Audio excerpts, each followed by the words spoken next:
কারো মা বাবাই দুনিয়া থাকতে পারবে না, বিদায় হয়ে যাবে। মাঠ থেকে মনে মনে অনেকেই বলতে পারেন, হুজুর আপনার এই ওয়াজের উপরে কেমনে আমল করব? আমার মা বাবা তো এখন জীবিত নাই।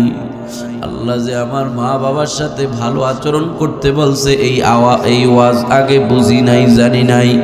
আপনার বয়ান শুনে এখন বাড়িতে যায় কেমনে আমল করব?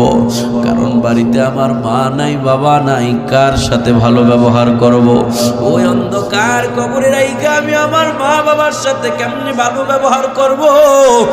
এ জাগবা ইউনিয়নের মুসলমান, এরকম যারা দুঃখওয়ালা আছো, যাদের মা বাবা কবরে চলে গেছে, মা হারা বাবা হারা এতিম যারা আছো, এই বয়ানের উপরে আমল কেমনে করবা?